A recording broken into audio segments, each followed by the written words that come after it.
mais um vídeo aqui do canal. Para quem não me conhece, meu nome é Elaine Soares e eu faço vídeos sobre restauração de casamentos. No vídeo de hoje eu quero conversar um pouquinho sobre a oração pelo cônjuge. Como que a gente deve orar por essa pessoa que nos abandonou, que foi embora, que muitas das vezes não tá nem aí pra gente, né? Essas frases que existem aí, que a gente vê no Instagram, tem muito aquela coisa, né? A gente orar por uma pessoa é uma das maiores provas de amor que a gente pode oferecer, né? Que a gente pode dar. E é a mais pura verdade. Orar por uma pessoa hoje, que muitas das vezes não quer nem saber da gente. Orar pela nossa família, pela nossa casa, pelos nossos filhos, é muito fácil. Mas você dobrar os seus joelhos e orar por uma pessoa que hoje às vezes está te repudiando, muitas das vezes é até um pouco ignorante, não é fácil. E eu sei que muita da gente fala assim, Elaine, mas entra em contradição, né? Porque você diz que a gente tem que entregar, né, a restauração do casamento para Deus e orar pelo nosso cônjuge não é a mesma coisa? Não. Em primeiro lugar, existe uma grande diferença. Você vai entregar a sua restauração para Deus, isso é quando você se sentir confiante para fazer isso, tá? Porque eu sei que a gente precisa passar todas as fases, a gente precisa passar pelas fases, né? E existe uma fase que a gente não consegue. Eu passei, eu fiquei um bom tempo naquela, Senhor, restaura o meu casamento. Senhor, traz meu marido de volta. Senhor, não permita. Eu passei um bom tempo assim. Eu acredito que todos nós passamos por esse momento. Porque muitas das vezes a gente acha que se a gente não orar desse jeito, Deus não vai fazer.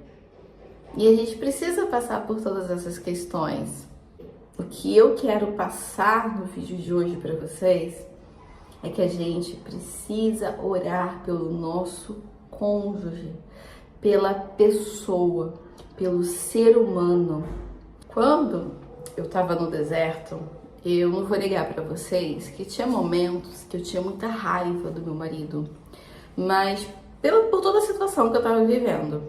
Mas a questão é que por mais que eu tivesse raiva dele, essa raiva ela não se prolongava por muito tempo, né? Porque logo em seguida havia o sentimento, não só de amor que eu falo, mas é o sentimento de carinho, o sentimento de que ele é o pai dos meus filhos, então eu jamais desejaria o mal pro pai dos meus filhos. Eu sei que às vezes você pensa, não, mas eu não desejo mal pra ele, quer dizer que ele vai só colher o que ele plantou.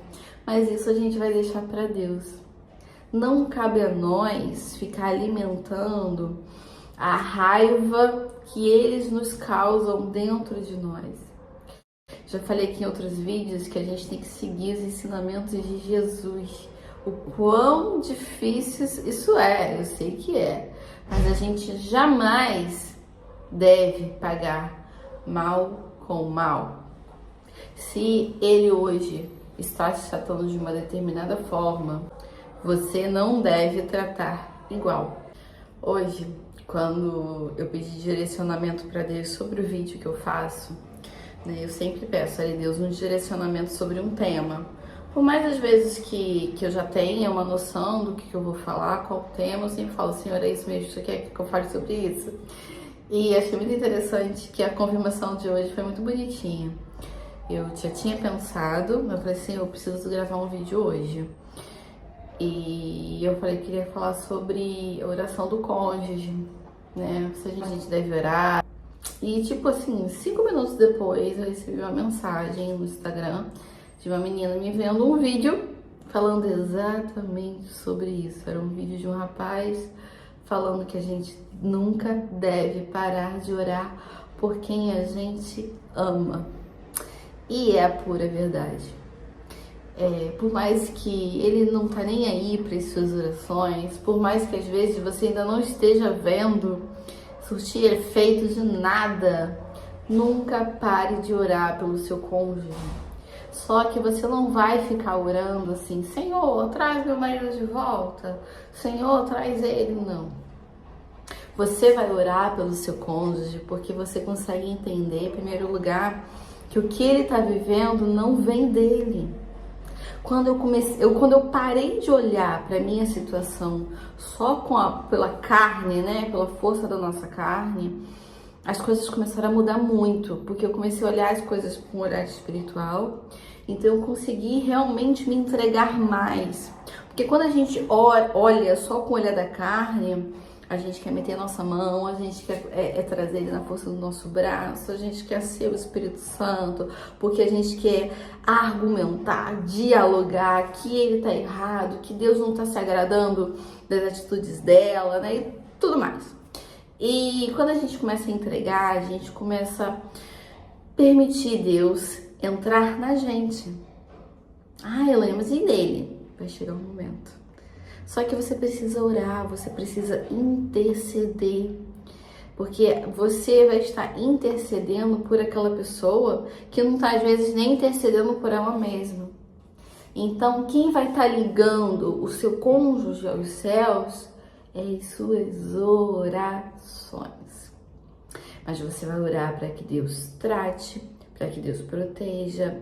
Você vai fazer também batalha espiritual por ele. Às vezes eu falo pra gente fazer, tem que fazer batalha espiritual pela nossa casa, por nós mesmos e também por ele. Senhor, repreende agora o que tá nele.